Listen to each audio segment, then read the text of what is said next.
Meu nome é Sábado Nicolau Girardi, né? Tenho 60 anos, acabo de entrar na terceira idade, né? Ganhar privilégio de idoso. Eu sou médico de formação, me formei na Universidade Federal de Juiz de Fora, né? Eu venho do movimento estudantil de Juiz de Fora, tenho um passado de atuação no movimento estudantil na área de políticas de saúde. A gente participava de uma tendência no momento de redemocratização do país, né? Da estratégia, que era uma tendência vinculada ao movimento trotskista, né? Internacionalista. Eu fiz medicina social, residência de medicina social aqui na Universidade Federal de Minas Gerais, em Belo Horizonte. O coordenador dessa residência era Francisco Campos. E entre meus professores, estou te falando isso mais ou menos porque são pessoas que tiveram uma importância muito grande, todas elas nessa questão da constituição do pensamento e da ação, né, na área de gestão do trabalho, na área de políticas do trabalho em saúde, de gestão do trabalho e da educação, que veio a ser essa secretaria. Eu quero dizer que a residência aqui, fiz a residência entre 1982 e 1984, a residência era coordenada pelo Francisco Eduardo de Campos, e tivemos como professores, entre outros, né, para que vou citar mais da área, o Roberto Passos Nogueira, né, que eu não poderia deixar de citar aqui, né, que foi uma grande inspiração em toda a minha vida nessa área de pensamento, né, sobre trabalho, emancipação, sobre a questão do trabalho em saúde. O Roberto, então, foi um dos professores, grandes professores que a gente teve, né? O José Paranaguá de Santana, o José Francisco, não gosto que chamam de Francisco, né? Mas José Francisco Paranaguá, Isabel Santos, a professora Tânia, né? Celeste Matos Nunes, e essa turma toda que da velha guarda e da área de recursos humanos, né? Eles deram aula para a gente na residência, né? Na residência ainda eu já comecei a mexer com essa área do trabalho. Nós fizemos, à época, um trabalho, uma pesquisa sobre as residências em medicina preventiva e social. Eu e o Francisco Campos, e apresentamos isso num dos congressos da então recente, né, Associação Brasileira de Saúde Coletiva, de Profissionais em Saúde Coletiva, a Abrasco. Esse congresso foi em Cachoeiro do Campo, onde a gente fez um diagnóstico das residências de medicina preventiva e social. E durante mesmo a residência, no fim da residência, eu conheci mais de perto o professor Roberto Passos Nogueira, e num curso, inclusive, de especialização que eles davam, o Ministério da Saúde dava esse curso, que era um curso da Escola Nacional de Saúde Pública, da ENSP, né? Um curso com a professora, agora veio tudo na cabeça, Lia Celi Fanucchi, né? Que ainda foi a última das pessoas da área de recursos humanos, da Secretaria de Recursos Humanos, então Secretaria de Recursos Humanos do Ministério da Saúde, que ainda estava debaixo da ditadura, né? Depois, o primeiro secretário de Recursos Humanos em Saúde, secretário de Recursos Humanos em Saúde, já no Ministério da Redemocratização, foi o Francisco Campos, Francisco Eduardo Campos, que depois foi sucedido pela Tânia, e inúmeras vezes, como vocês puderam ver, pela Joana, né? A Joana foi praticamente a nossa eterna figura da área de recursos humanos. Mas aí recursos humanos também vai perdendo o status de secretaria, ele perdeu esse status de secretaria e voltou a ser uma coordenação geral né, vinculada à Secretaria de Políticas. A minha história, então, na área de pesquisa, de pesquisa e dentro do interesse da política, já vem desde o movimento estudantil, né, desde presidência do DCE, que a gente ocupou, um colegiado, a questão da UNE, que foi...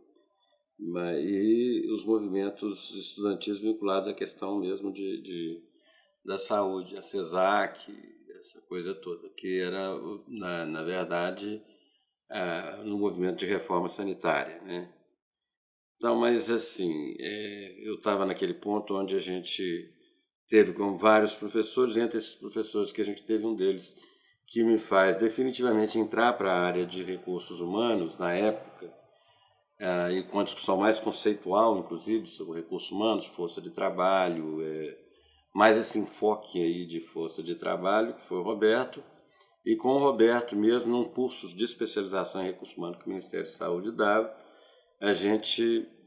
o Roberto me convidou para que a gente participasse de um projeto que ele estava desenvolvendo junto à Organização Pan-Americana de Saúde, nessa época, sobre o emprego em saúde, a dinâmica do emprego em saúde no Brasil. Então, a primeira aproximação que a gente tem mais de fato com essa questão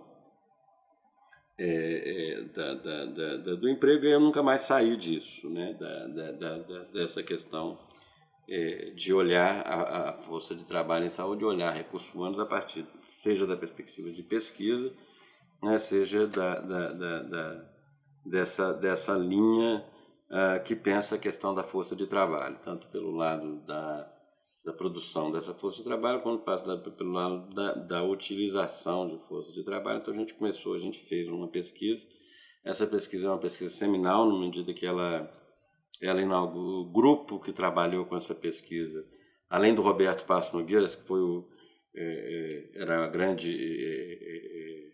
eu diria que era o grande coordenador dessa pesquisa no âmbito da Organização Pan-Americana de Saúde. A gente tinha também, participou dessa pesquisa, Maria Helena Machado, né, professora Maria Helena Machado, hoje na Escola Nacional de Saúde Pública, saudosa Elza Paim, uma enfermeira, professora Elza Paim, e o professor Mário Sayeg, um médico e uma enfermeira, os dois mais à direita e tudo, e a gente mais à esquerda. E o André Médici, a grande figura que a gente formou um grupo e fez um trabalho que eu reputo que ele teve uma importância grande sobre estrutura e dinâmica do mercado de trabalho. E em saúde foi o resultado dessa pesquisa, uma publicação que ela foi referência durante muito tempo em RH. Na verdade, inspirado, inclusive, num livro, numa publicação que o Roberto tinha feito sozinho, chamada Dinâmica do Emprego em Saúde no Brasil, uma coisa mais ou menos dinâmica do mercado de trabalho. Enfim, desde essa época, a partir disso aí, a minha introdução na área como pesquisador se deu na área de força de trabalho, na área de recursos humanos, se deu por essa linha. Então, eles nos convidaram à época também para participar, para escrever um trabalho, né, que da conferência, a primeira Conferência Nacional de Recursos Humanos, né, e a gente escreveu um trabalho, eu escrevi um trabalho sobre o emprego em saúde. E a partir daí a gente participou de uma comissão, a Comissão Nacional de Recursos Humanos da Reforma Sanitária, no sentido de trazer algumas contribuições para depois que veio na Constituinte, etc. Fiz a minha entrada, se deu um pouco por aí. A vida inteira eu trabalhei, então, como pesquisador nessa área, né, como dentro do NESCOM, né, desde o começo, né, do NESCOM, desde a residência de Medicina Social, que era na UFMG, no lugar que é o NESCOM. Eu sou funcionário, né, sou servidor da Secretaria de Estado da Saúde, e dentro da Secretaria de Estado da Saúde eu fui já em 1984, fim de De 84 a 85 eu fui coordenador de recursos humanos da área. Então eu trabalho com gestão nessa época, já entrei como coordenador nessa área de RH, né? Chamava-se área de RH, a gente tinha exatamente uma crítica a essa questão da visão das pessoas como recurso, né? Mas na verdade para nós a gente sempre trabalhou, apesar de debaixo das áreas de denominação de recursos humanos, sempre dentro de uma perspectiva de não considerar o trabalho e a pessoa que carrega o trabalho como um recurso, enfim. Mas a gente então já tem uma experiência de gestão por aí, tem uma aproximação então também com a gestão a partir desse trabalho que a gente desenvolve na Comissão Nacional de Reforma Sanitária e posteriormente no chamado CADRU, né, que é o curso de atualização e desenvolvimento de recursos humanos, o primeiro. Uma criação também do Paranaguá e desse grupo, mas o Paranaguá é uma grande responsável para... E eu fui o coordenador no primeiro ano do CADRU. Eu fui o coordenador do CADRU, depois eu fui substituído pela Aline, fundamentalmente porque a Aline é uma pessoa muito mais disciplinada do que eu sou absolutamente indisciplinado. E então eu voltei a trabalhar só mesmo no módulo 2 do CADRU, que era o módulo de força de trabalho. O CADRU tinha 4 módulos e um quinto de fechamento.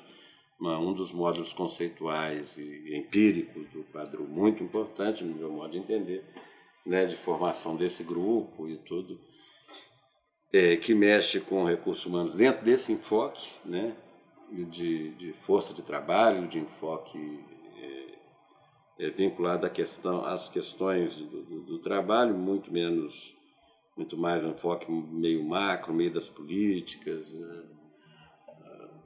e da gestão num sentido mais amplo do que essa coisa de recursos humanos empresarial. Não é, de forma alguma, o enfoque que a gente dá a essa área não é este, né? O enfoque está muito mais nessa questão da formação do trabalho, das profissões, do mercado, oferta, demanda do trabalho, enfim, entendendo um pouco isso e posteriormente desenvolvendo um enfoque de regulação, que já em 88 a gente começa a trabalhar com essa questão de teoria de regulação, da regulação econômica, e começa a tentar trazer esse enfoque de regulação para dentro da área de recursos humanos. Então, temos André Médici nessa história, eu, né, o Roberto, essa mesma turma, né, a gente busca trazer esse enfoque para dentro da área de força de trabalho e da área mais geral de recursos humanos. Nessa época, a gente já tem um núcleo dentro do NESCOM, um núcleo de pesquisas em saúde coletiva e nutrição.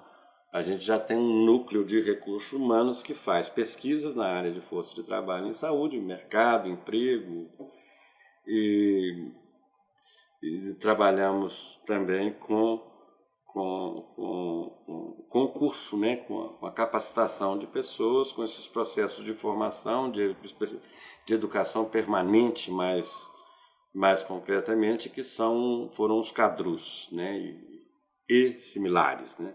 Só para lembrar um pouquinho, o Chico assumiu essa área de força de trabalho dentro da unidade de recursos humanos da OPAS em Washington, e aí eu me candidatei à residência e fiz a residência, fiquei um tempo, então eu fiz a residência lá e fiquei mais 3 anos trabalhando na Organização Pan-Americana, né, nessa área de força de trabalho, né, a gente mexendo com condições de saúde nas Américas, com um pedaço da força de trabalho. Tá. Quando eu volto de Washington, por exemplo, a Joana Azevedo que estava nessa área. Eu fui para Washington em 1990, 91, e voltei fim de 1994, e aí a gente desenvolveu um trabalho, eu e Cristiana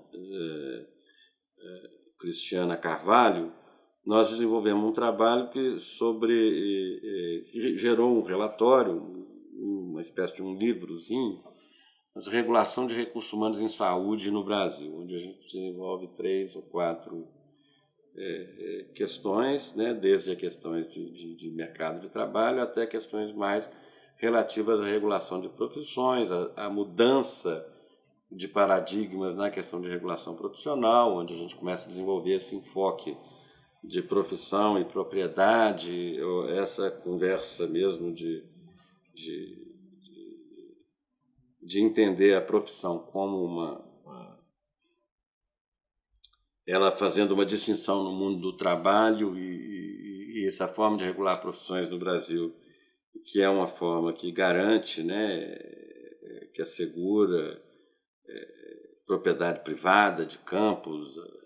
Estão fazendo essa crítica. Quando a gente voltou para cá com a Joana, a gente já fazia um pouco essa distinção que no mundo da regulação do trabalho, dos recursos humanos, você tinha 2 sistemas diferentes, que um sistema é o sistema de trabalho, da regulação do trabalho, e o outro, o sistema de regulação profissional. De um lado, na questão da regulação profissional, essa ideia de que o que se regula ali é propriedade, na verdade, que são direitos exclusivos, são campos mais exclusivos, então com uma crítica a essa questão, e no mundo do trabalho, em geral, né, as regulações têm mais a ver, basicamente, com essa questão, né, da distribuição de excedentes, não é a regulação, não, uma demanda de regulação, quando uma ocupação quer se tornar profissão, e especialmente quando ela quer virar uma profissão e quer adquirir esse status de uma profissão com autorregulação, o que ela, de fato ela está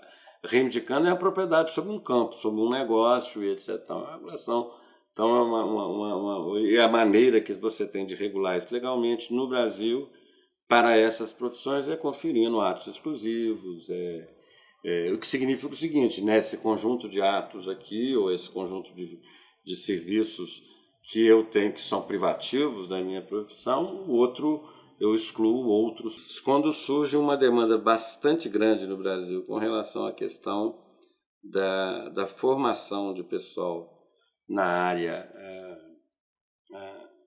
de enfermagem, né, na área de cuidados de enfermagem, que foi o Profile, na verdade, né? Então a gente já vinha trabalhando nessa questão, acompanhando especialmente o trabalho que a Isabel Santos desenvolvia o chamado larga escala, né, com essa questão da formação de trabalhadores, da formação do trabalho na área da saúde, com algum particular um enfoque ou com um foco em particular na área dos cuidados de enfermagem, né, da enfermagem, a discussão disso, surge o Profile. O Profile tem uma importância muito grande para a área de recursos humanos, na medida em que o Profile está junto com o Profile, a gente articula uma estrutura que são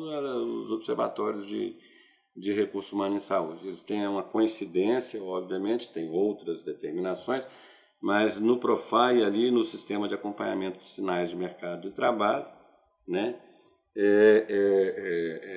acho que ele tem uma importância, o Profile tem uma importância grande numa nova configuração da área de recursos humanos, que foi essa área dos observatórios, foi a política de observatórios de recursos humanos, de constituição, né,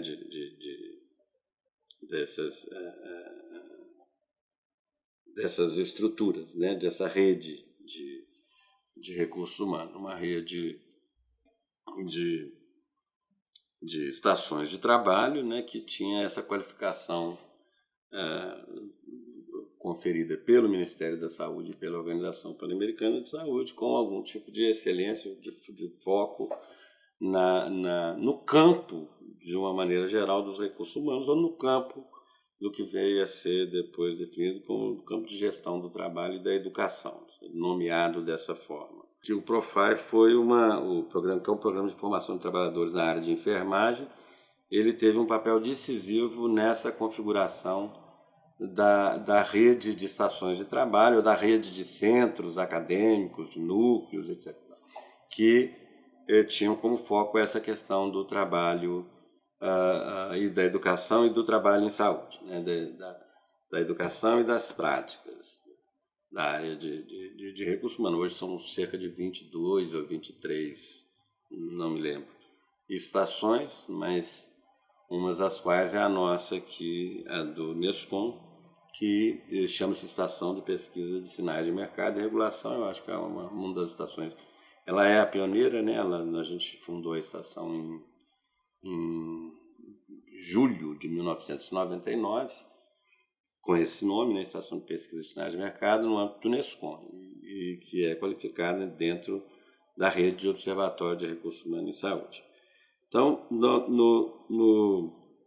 a grande política de recursos humanos que você tem neste momento aí, entre outras, mas o Profai ele tem uma importância fundamental nessa área. E logo depois disso aí, quer dizer, é que vem a vitória, né, do Luiz Inácio Lula da Silva nas eleições de 2002, né, vai modificar fundamentalmente a configuração geral do campo. Quer dizer, de uma certa forma, primeira questão que é importante colocar é que